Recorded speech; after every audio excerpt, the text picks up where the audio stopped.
올해는 2023년도 마태복음으로 하나님의 말씀을 시작하려고 합니다. 증거하기에 앞서서 질문 하나를 드리겠습니다. 오늘 설교의 제목이 뭐죠? 새로운 시작입니다. 이 단어 속에 어떤 생각이 드시는지요? 어떠한 새로운 시작을 해야 할까 생각이 많이 드실 것입니다.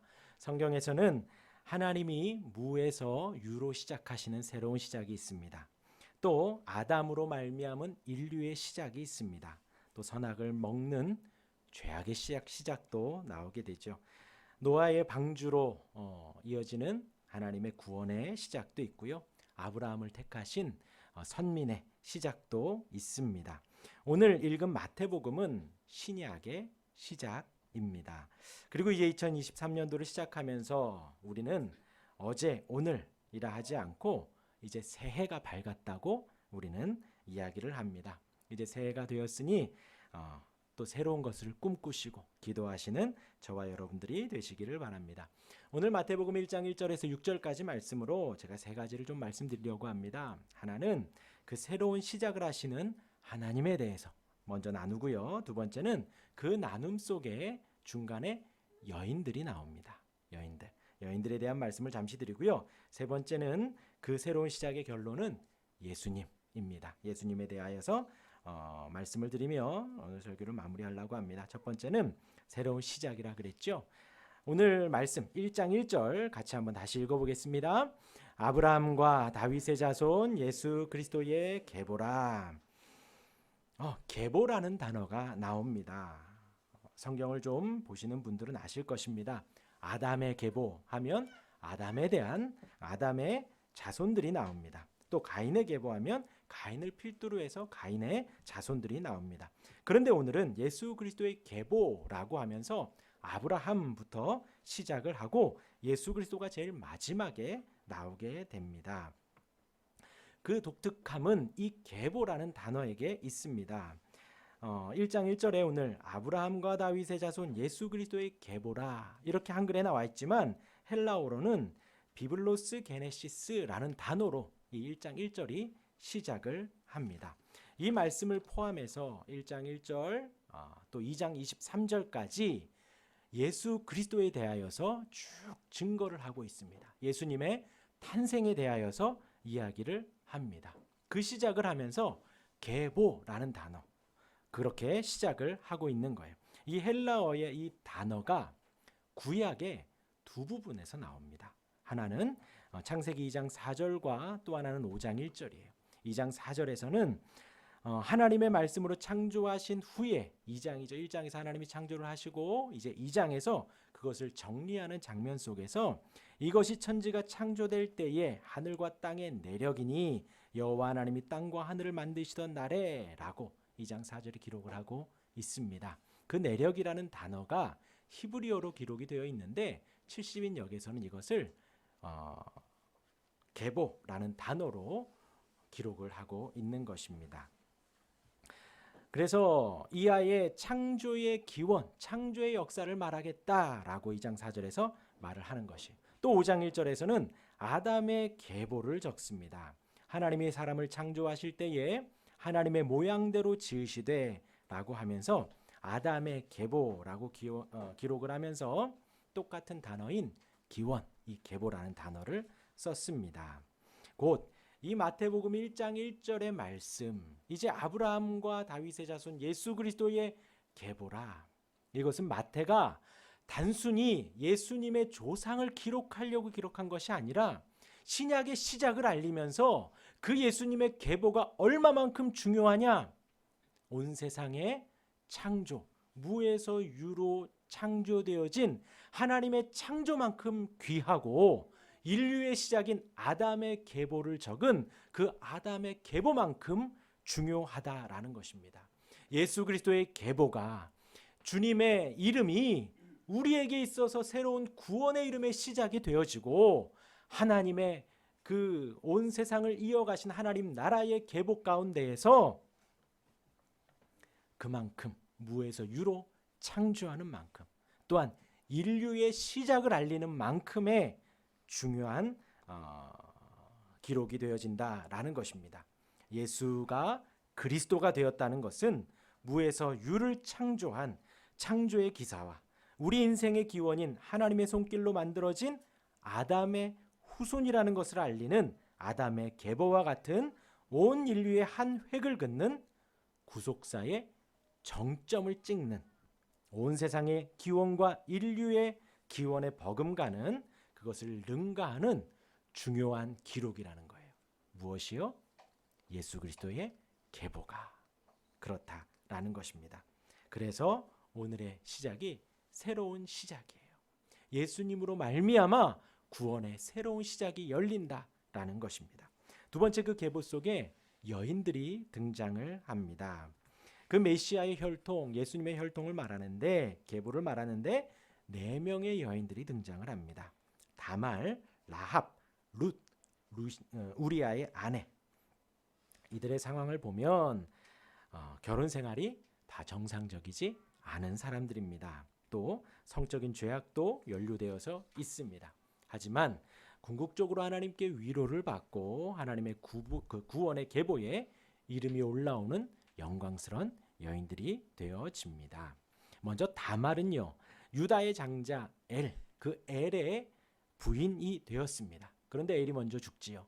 그리고 계대 결혼 제도에 따라서 그 둘째가 이어서 다말의 남편이 되지만 그 둘째도 죽게 되어집니다. 근데 그때 셋째가 어렸어요. 그러니까 유다가 다말을 잠시 너 친정에 가서 쉬고 있어라 라는 좋은 말로 표현을 하지만 유다 입장에서는 이 다말에게 셋째까지도 주면 셋째도 죽을까 봐, 소위 말해서 우리나라 말로 소박 마친 거예요. 친정으로 돌려보낸 거예요. 그리고 나서 시간이 흐릅니다.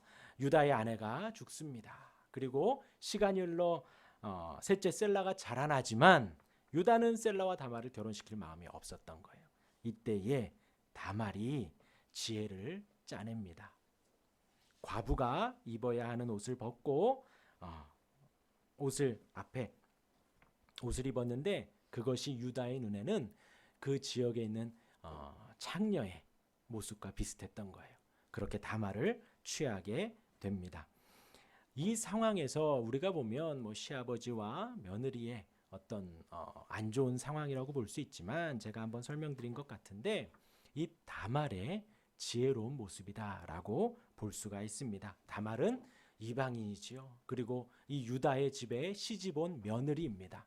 유다를 통하여서 신앙의 계보를 이어가고 싶은 마음이 다말에게는 굳건하였고 그 마음을 지키고 싶으나 유다가 셀라를 허락하지 않으니, 그리고 유다의 아내가 죽었기 때문에 유다와 다말의 결혼도 계대 결혼 제도에 이어지는 상황이 되어지는 거예요.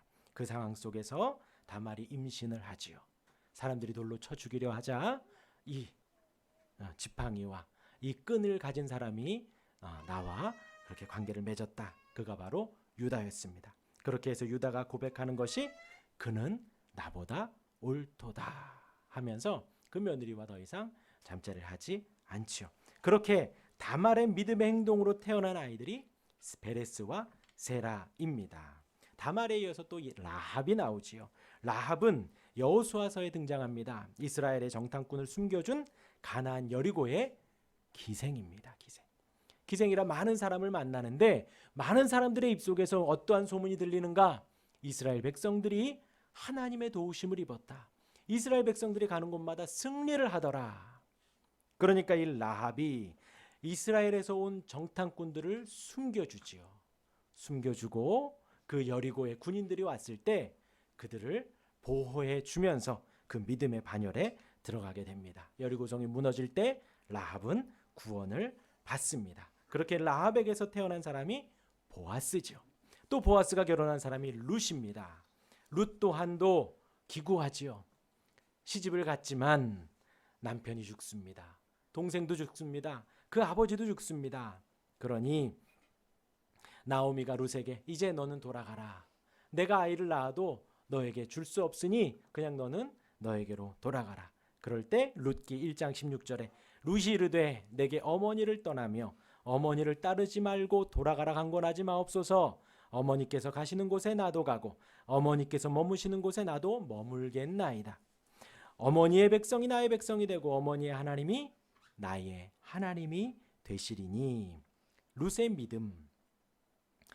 믿음은 다시 결혼하고 싶다가 아니라 나오미를 통하여서 배운 그 하나님을 배우고 싶고 그 신앙을 이어가고 싶다였습니다. 믿음의 유산, 신앙의 삶이 전부라고 믿었기에 어머니를 떠나는 것은 하나님을 떠나는 것 같고 어머니의 하나님을 나의 하나님으로 섬기게 된 것이지요.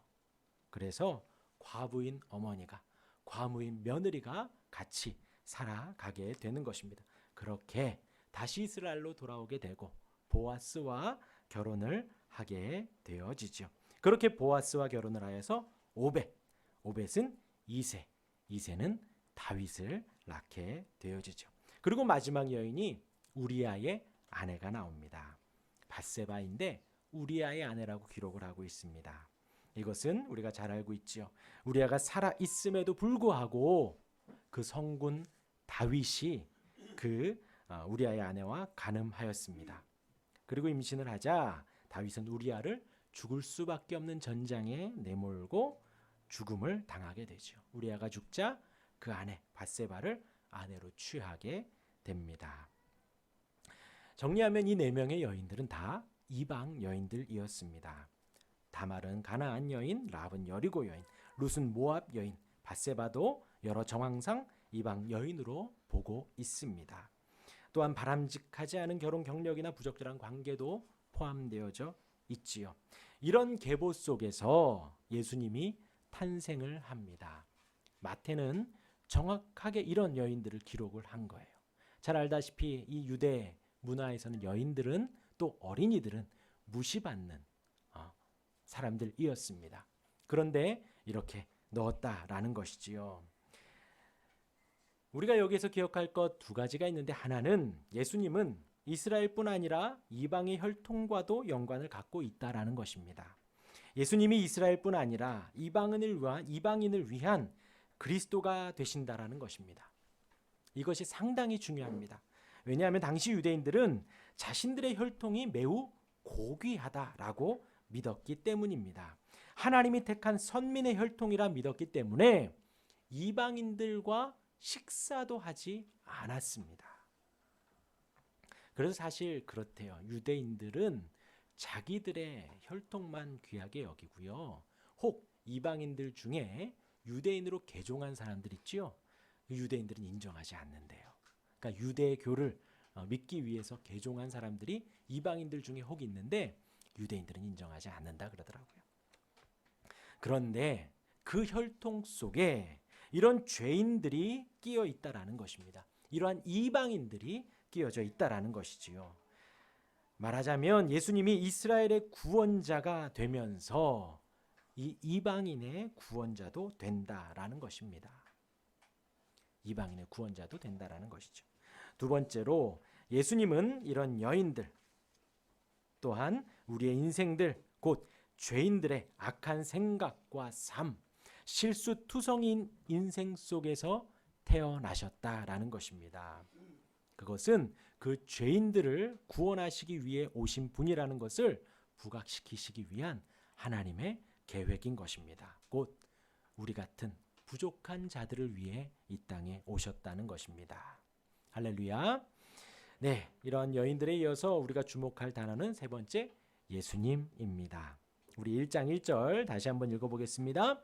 아브라함과 다윗의 자손 예수 그리스도의 계보라. 그리고 성경 있으신 분은 1장 25절을 한번 읽어보겠습니다. 시작. 아들을 낳기까지 동침하지 아니하더니 나음의 이름을 예수라 하니라. 지난주에 제가 예수님의 이름의 뜻을 말씀드렸습니다. 그리고 그 역할에 대해서 말씀드렸지요. 예수님의 이름의 뜻은 죄에서 구원하심이고 그 역할은 뭐라고요? 임마누엘, 하나님이 우리와 함께 하시다 하였습니다. 그리고 마태복음 1장에서 그 임마누엘을 언급을 하고 마지막 28장에서 내가 세상 끝날까지 너희와 항상 함께 있으리라는 임마누엘로 마감된다 하였습니다. 그리고 예수님이 이 땅에서 사역하시는 동안도 제자들과 함께 하시는, 죄인들과 함께 하시는 임마누엘을 말씀드렸어요. 마찬가지의 구조를 가지고 있는 것입니다. 예수 그리스도의 계보라로 시작을 하여서 나음의 이름을 예수라 하니라. 예수 1장 1절에서 말하고 1장 25절에서 예수라 하니라. 예수로 마무리를 하는 거예요. 그리고 그 사이에 나온 모든 내용들은 그 예수님을 초점으로 맞추고 있는 것입니다. 지난주 임마누엘과 동일하게 이 마태복음 1장 1절은 예수님을 중심으로 하고 있는 것입니다. 계보의 주인공은 예수 그리스도입니다. 또한 이스라엘 역사의 주인공은 예수 그리스도입니다. 온 세상의 주인공은 바로 예수님이십니다. 저와 여러분들의 인생의 주인공도 예수님이십니다. 결코 산타가 아니죠. 위인이 아니죠. 연예인들이 아니지요. 물론 나 자신도 아닙니다. 예수 그리스도가 지금도 다스리십니다. 예수님이 저와 여러분들을 다스리시고 보호하시고 인도하십니다. 예수님이 우리의 구원의 기원이 되시고 근원이 되시고 유일한 근거가 되십니다. 그것을 지금 강조하고 있는 거예요. 그 예수님의 이름 찬양하고 높이는 저와 여러분들이 되기를 바랍니다. 그 예수 그리스도를, 예수님의 기원을, 예수님의 기원 가운데 있는 여인들 기억하시기를 바랍니다. 그 기원은, 계보는 너무나도 중요합니다. 단순히 예수님의 혈통을 자랑하려고 기록한 것이 아니라 창조와 같은 중요함을 가지고 아담의 인류의 기원과도 같은 구원의 기원을 말하고 있기에 중요하며, 그 가운데 이방 여인들을 언급하며 이방인들의 주로 오셨고 우리의 부족함을 넘어서 구원을 이루시는 하나님이심을 강조하며 그 예수님의 이름이 우리 인생의 주인임을 말씀하고 있습니다. 이 예수님을 온전히 새기는 저와 여러분들이 되기를 주님의 이름으로 축원합니다. 아멘.